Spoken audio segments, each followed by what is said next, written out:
Hello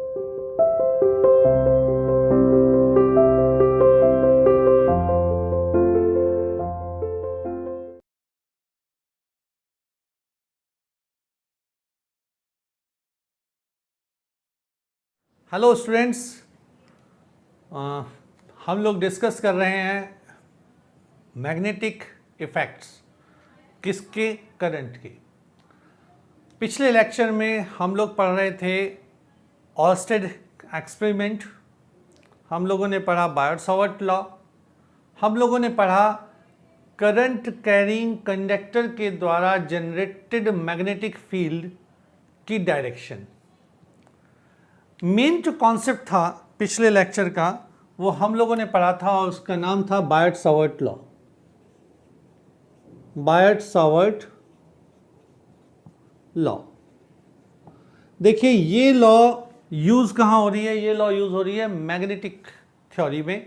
और magnetic theory में कहा, the magnetic field generated by A current carrying conductor.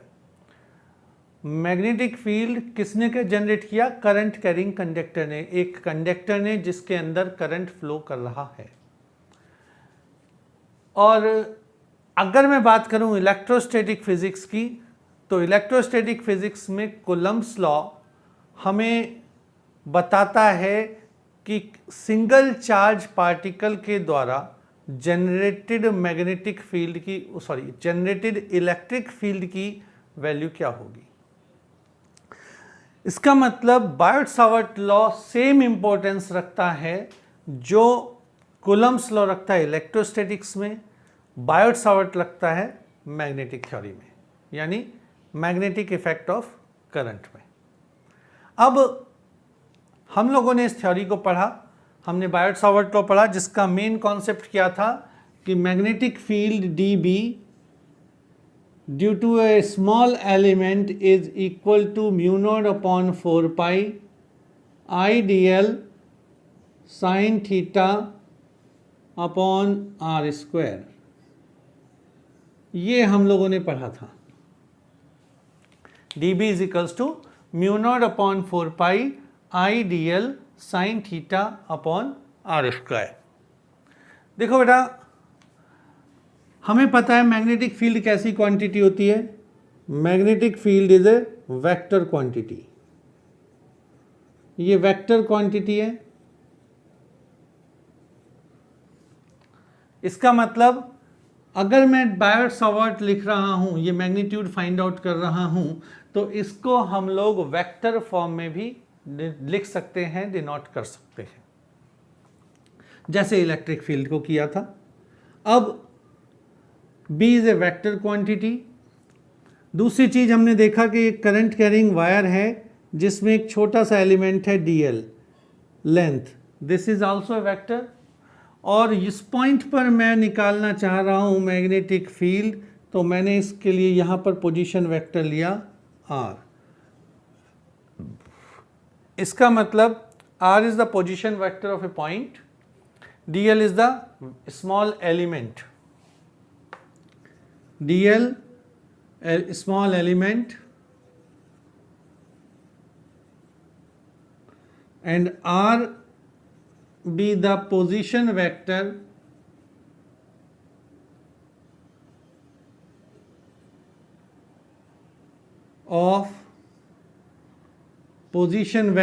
of point at which we want to find out the magnetic field। जिस point पर हम लोग magnetic field calculate करना चाहते हैं। तो देखिए क्या होगा, वेक्टर फॉर्म लिखनी है तो हम क्या करेंगे, dB that is equals to mu not upon 4 pi. देखो बेटा ये कांस्टेंट था म्यू नॉट अपॉन 4 पाई, तो इसलिए इसको एज सच लिखा। I क्या चीज है? I is a scalar quantity. Current क्या होता है? करंट एक स्केलर क्वांटिटी होता है, तो करंट को भी हम लिख सकते हैं डायरेक्ट। अब dl को मैंने लिखा वेक्टर, और साइन किस में आता है? साइन जो आता है वो हमेशा आता है कब? जब हम दो चीज का क्रॉस प्रोडक्ट करें। याद होगा आपको कि A cross B it can be equal to A B sine theta N cap. तो हम इसे ए बी साइन थीटा लिख सकते थे, ए क्रॉस बी को हम क्या लिख सकते थे, ए बी साइन थीटा। तो इसका मतलब हम लोग जब यहाँ लिख रहे हैं I D l sine theta, तो इसको क्या लिख सकते हैं, I D L cross r upon are cube. Means this is called vector form of Biot Savart law. कैसे, अब मैं इसे सॉल्व करके दिखा देता हूं।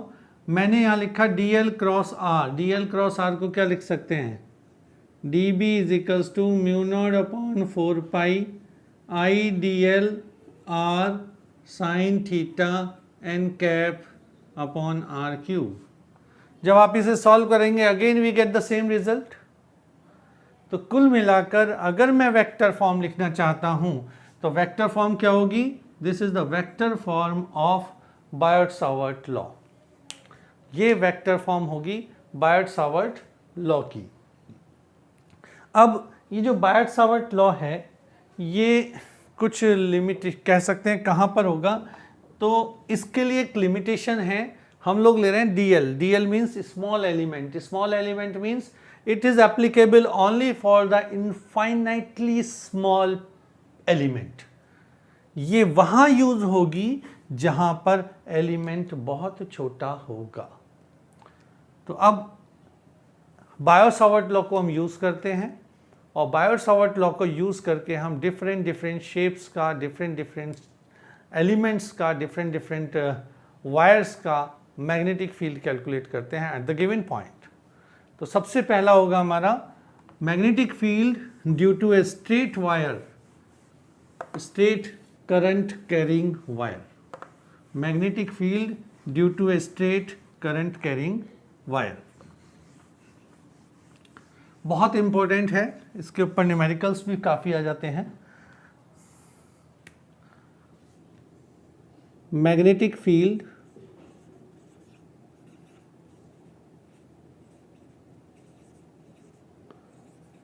due to a straight current carrying wire, straight wire having current, मैं साथ में लिख दिया I। मैग्नेटिक फील्ड हमें कैलकुलेट करना है, किसके कारण करना है, एक स्ट्रेट वायर के कारण करना है। कहाँ करना है, थोड़ी दूरी पर करना है। देखिए पहले भी हमने बात की, अगर उसी वायर पे निकालेंगे, उसी वायर पे कैलकुलेट करेंगे तो जीरो होगा। कल बायट-सावर्ट लॉ जब डिस्कस कर रहे थे उससे पहले उसमें बताया था। तो ये मेरे पास एक वायर हुआ, स्ट्रेट वायर,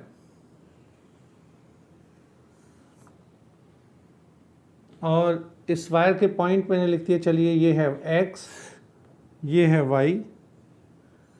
इस वायर से a मीटर की दूरी पर परपेंडिकुलर डिस्टेंस है ये a। इस डिस्टेंस पर मुझे मैग्नेटिक फील्ड कैलकुलेट करना है, किस पॉइंट पर, P पर। The wire have current I। दोबारा सुनिए, ये एक स्ट्रेट वायर है, कौन सा, XY। इसके अंदर करंट फ्लो कर रही है, कौन सी, I। और इस वायर से परपेंडिकुलर डिस्टेंस पर, किस डिस्टेंस पर, A डिस्टेंस पर हमें P पॉइंट पर मैग्नेटिक फील्ड कैलकुलेट करना है। उसके लिए सबसे पहले कंसीडर करना पड़ेगा एक एलिमेंट dl जो कि इस डिस्टेंस से O पॉइंट से L डिस्टेंस पर होगा। और दूसरी चीज एलिमेंट से P तक की डिस्टेंस R, क्योंकि बायट-सावर्ट लॉ ने पोजीशन वेक्टर डिफाइन किया है किस एलिमेंट से लेकर पॉइंट तक का, जहां पर हमें मैग्नेटिक फील्ड निकालना है, कैलकुलेट करना है। तो कुछ सिचुएशन इस तरह की आई कि हमने एक वायर कंसीडर किया, वायर कंसीडर करने करा XY जिसके अंदर करंट है I। उस करंट के कारण मुझे एक मैग्नेटिक फील्ड कैलकुलेट करना है पॉइंट P पर, जिसका पोजीशन वेक्टर R है। कहाँ सर, कहाँ से, इस एलिमेंट से। तो इसे भी नोट करते चलिएगा थोड़ा सा। Consider a wire XY having current कितना I है, we want to calculate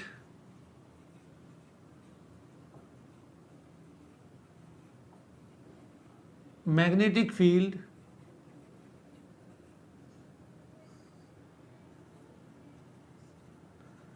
at a distance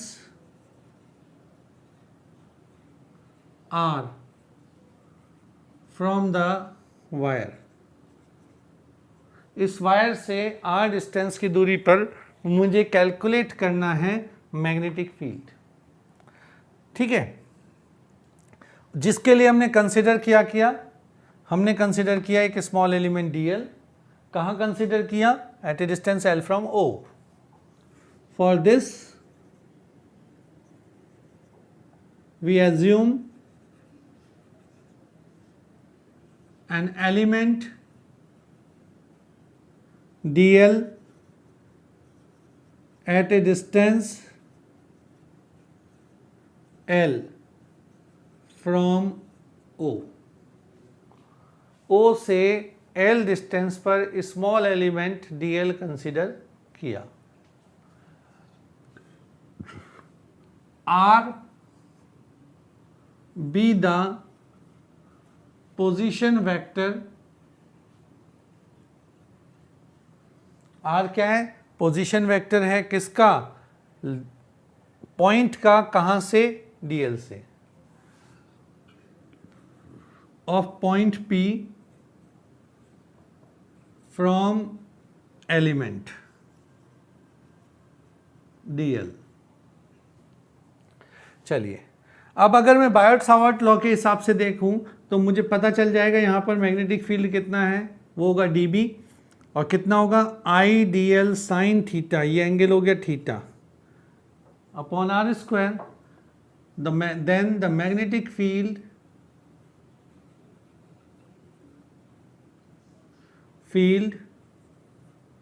bye Biot Savart law dB that is equals to, dB की वैल्यू कितनी आई? Mu not upon 4 pi I dl sine theta upon r square, equation 1। ध्यान से देखते चलना, पूरा डेरिवेशन बहुत इंपॉर्टेंट है, बहुत अच्छा भी है, इंटरेस्टिंग है। सिर्फ ज़्यादा कुछ नहीं करना, सिर्फ हमें वैल्यूज चेंज करनी है। तो अभी क्या लिया? dB is equals to mu not upon 4 pi I dl sine theta upon r square. ये सारी चीज़ें हमें पता थी, लेकिन मैग्नेटिक फील्ड निकालना है पूरे वायर के द्वारा, स्मॉल एलिमेंट का नहीं। अगर हमें स्मॉल दिया है, पूरे का निकालना है, तो हमें करना पड़ता है इंटीग्रेशन। हमें दिया हुआ है पूरा स्मॉल का निकालना है, हमें करना पड़ता है डिफरेंशिएशन। तो यहाँ पर हमें क्या है? स्मॉल का निकाल लिया, स्मॉल का कैलकुलेट कर लिया by the Biot Savart law. Small आया dB is equals to I dl sine theta upon r square. जब स्मॉल का हमने कैलकुलेट कर लिया, उस स्मॉल से हमें लार्ज का निकालना है, x से लेकर y तक का। तो वो कैसे करेंगे? इंटीग्रेशन से। कुछ इसमें हमें वैल्यूज़ भी रखनी पड़ेंगी, और टोटल कंसिडर करके हम आगे इस प्रॉब्लम को लेके चलते हैं इंटीग्रेशन के पास तक। तो यहाँ तक अगर नोट कर लिया तो बेटा डायग्राम दोबारा से हमें बनाना है थोड़ा सा। तो लेट अस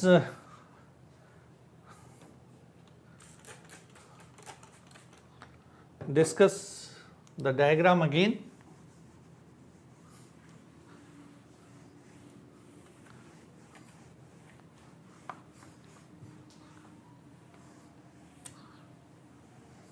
देखिए क्या होगा, वहाँ चलते हैं। मैंने लिया ये डायग्राम, मतलब करंट कैरिंग वायर, जिसके अंदर करंट थी I। ये पॉइंट मैंने x लिया था, ये y लिया था। यहाँ से एक डिस्टेंस थी मेरे पास पॉइंट P तक A। एक एलिमेंट हमने कंसिडर किया यहाँ dl from point O, the distance of this is L। ये हो गया एंगल थीटा। अब इसके नेमिंग कर देते हैं हम। Let's suppose this point is M। मैंने एक यहां से लाइन ड्रॉ करी X से लेकर P तक, और एक लाइन ड्रॉ करता हूं मैं P से लेकर Y तक।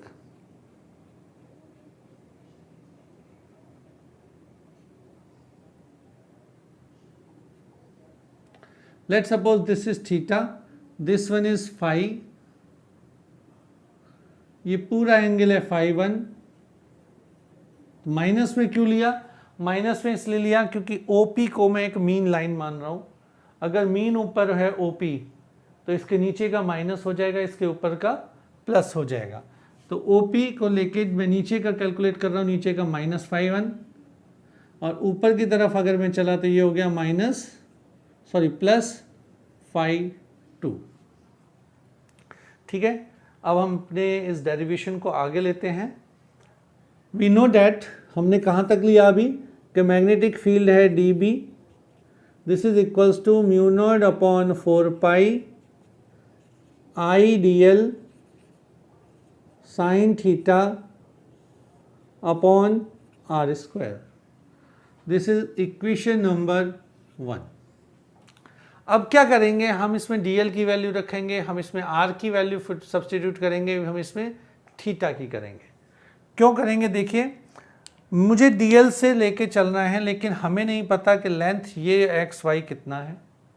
लेकिन अगर मैं इन सभी चीज़ों को फाई की टर्म्स में निकालूं, फाई की टर्म्स में हम कैलकुलेट कर लें, तो हम यहाँ पर इंटीग्रेट कर सकते हैं माइनस phi 1 से लेके प्लस phi 2 तक। लिमिट कहाँ तक? माइनस phi 1 से प्लस phi 2 तक, and we can easily calculate magnetic field. तो चलते हैं, शुरुआत करते हैं कहाँ से बेटा? इस ट्राइंगल से OPM। इन ट्राइंगल OPM, इस OPM में देखिए, हमें पता है किसी भी ट्राइंगल के तीनों एंगल का सम, एक एंगल ये हो गया, ये हमें 90 डिग्री दिखाई दे रहा है भी। दूसरा एंगल है फाई और तीसरा एंगल है theta. Sum of all angle कितना होता है? एक हो गया 90 plus angle phi plus angle theta, this is equals to 180। तो यहाँ से क्या आया? Phi plus theta equals to 180 minus 90 is equals to 90, और हम लिख सकते हैं कि थीटा इक्वल्स टू 90 माइनस 5। देखो यहाँ क्या है? साइन थीटा है, और यहाँ क्या है? Theta is equals to 90 minus 5। Sine theta कितना हो जाएगा? Implies that sine theta equals to sine 90 minus 5, और साइन 90 माइनस 5 इज कॉस 5। ध्यान रखना, साइन 90 माइनस थीटा हो गया कॉस 5 के इक्वल, और मैंने इसे लिख दिया इक्वेशन नंबर 2। अपनी कॉपी में साथ के साथ नोट करते चलना, क्योंकि बीच में इरेज करना पड़ेगा, थोड़ा लंबा है ये डेरिवेशन। तो sine theta is equals to cos 5। First assumption जो हमें कहना था, मैंने कहा था ना थीटा को भी फाई की टर्म्स में करना है, dl को करना है, r को करना है, तो dl की वैल्यू साइन थीटा की वैल्यू कॉस 5 की टर्म्स में आ गई। अब आगे चलते हैं, और आगे मैं फिर से इसी ट्राइंगल में ले रहा हूं OMP में या OPM में, जिसमें लेते हैं tan phi की वैल्यू। तो tan phi कितना होगा? L upon A is tan phi। phi यहां पर है, phi के आगे क्या है? सामने होता है एंगल के सामने परपेंडिकुलर, एंगल के साथ होता है बेस, तो perpendicular L upon base A that is equals to base, perpendicular upon base that is equals to tan phi। तो अगेन क्या? इन ट्राइंगल OPM क्या लिया मैंने? L by A is equals to tan phi। आ सकता है बेटा? इम्प्लाइज दैट L की वैल्यू क्या हो गई? L की वैल्यू हो गई A tan phi। लेकिन मुझे चाहिए तो dl, यहाँ है l। अगर मुझे dl की ज़रूरत है, l दिया हुआ है, तो आप लोगों ने पढ़ रखा है मैथमेटिक्स में, l है, dl चाहिए तो क्या करना पड़ेगा, डिफ्रेंशिएट करना पड़ेगा। तो लेट अस डिफ्रेंशिएट दिस। तो by differentiation dl is equals to, a constant है, एज सच आएगा, tan phi, phi is variable, tan phi का डिफ्रेंशिएशन क्या होता है, sec square phi d phi। Write down equation number 3। तो आपके पास दो चीज़ें आ गई, पहली क्या आई, sine theta is equals to cos phi. दूसरी चीज़ आ गई dl की जगह पर a sec square phi d phi, a second square phi d phi. अब लास्ट चाहिए r, और r वैल्यू कहाँ पर है, r है पोजीशन वेक्टर m से लेके p तक। मैं लेता हूं a के रिलेशन में, क्योंकि a के रिलेशन से हमें चलना है। तो a के रिलेशन में बेटा क्या करेंगे हम, a by R is equals to cos phi. Now a upon R is equals to base upon hypotenuse cos phi. चाहिए क्या, r की वैल्यू, तो r कितना हो जाएगा, a अपॉन कॉस फाई, या लिख सकता हूं a सेक फाई। अब क्या करना है, इसको लिख देते हैं इक्वेशन नंबर 4। नाउ फ्रॉम 1 2 3 4, 2 3 4 से वैल्यू उठा के 1 में रख दीजिए, substituting the values of dl sin theta r square from 2 3 and 4 in equation number 1। अब हम डायग्राम हटा सकते हैं, यहाँ से कहीं दिक्कत हो तो पॉज करके दोबारा देख लेना। तो क्या किया, substituting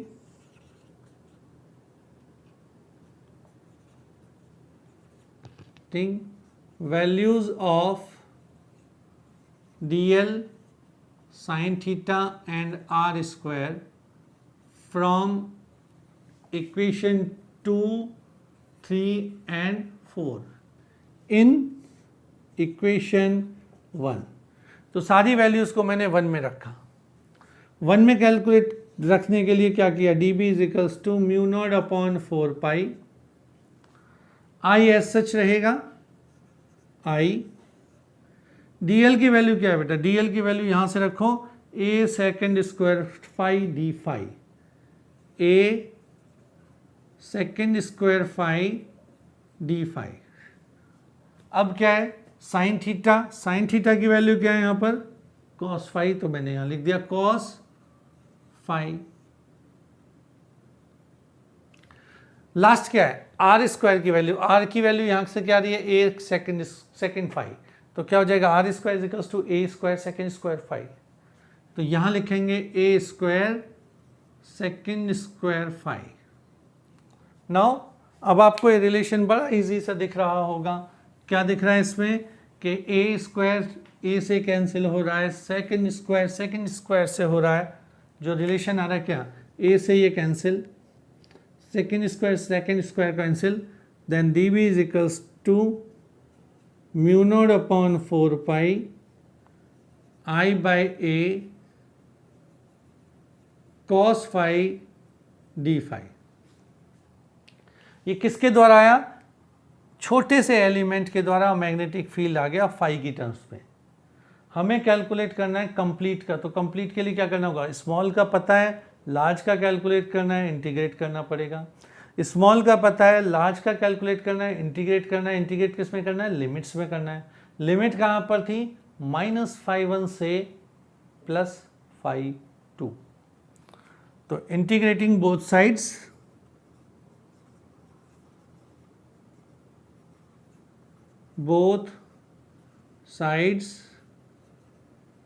with in the limit. अगर लिमिट के साथ में करूंगा तो क्या आएगा, D B equals to mu not upon 4 pi, sorry B not D B, integrate करने के बाद आएगा B, mu not upon 4 pi common, I by A common, integrate किया किसको, कॉस फाई को, डी फाई के रेस्पेक्ट में माइनस फाई 1 से फाई 2 तक। कॉस फाई का इंटीग्रेशन क्या होता है, कोई बता सकता है? खैर मुझे सुनाई नहीं देगा अगर बताओगे भी तो, क्योंकि फिलहाल हम लाइव नहीं हैं, तो लाइव ना होने पर हमें समझ नहीं आएगा, अपने आप बता देना, कमेंट्स करना। कॉस फाई का इंटीग्रेशन होता है साइन फाई, तो हम इसकी वैल्यू रखेंगे b इज इक्वल्स टू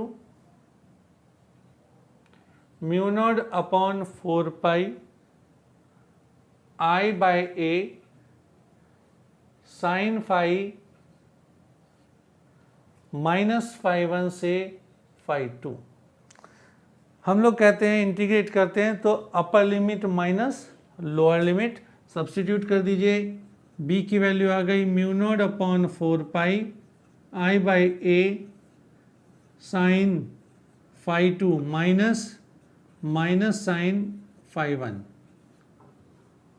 ये आ गया। देखिए ध्यान से देखिए, minus sine phi 1,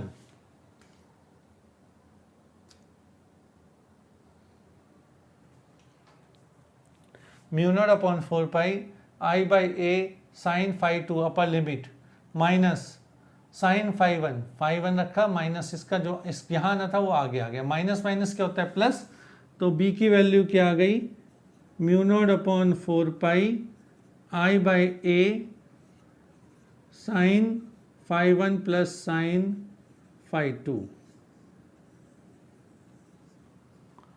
this is called magnetic field due to a current carrying wire.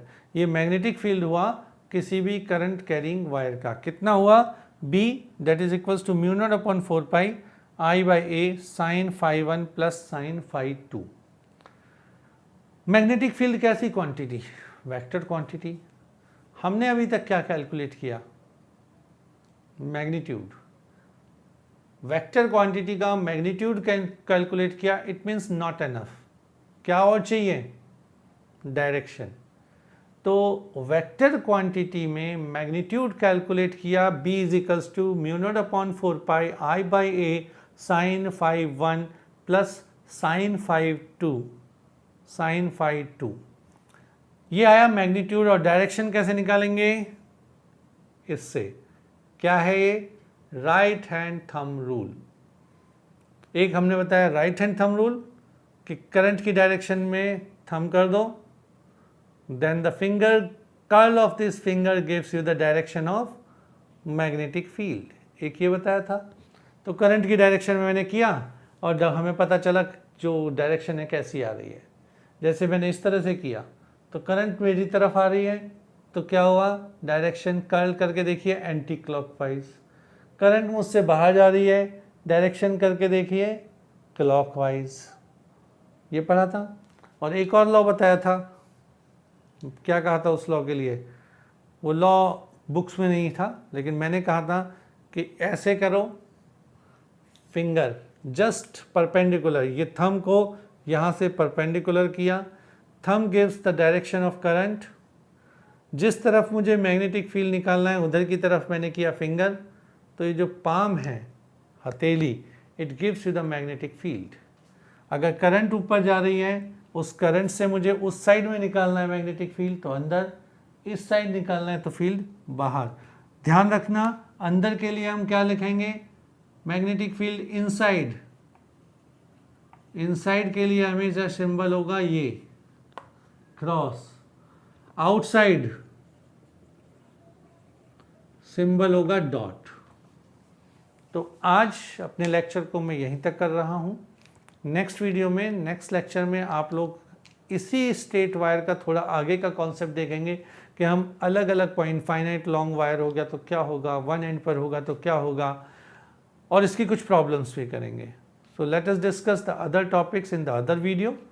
B ready, then good luck.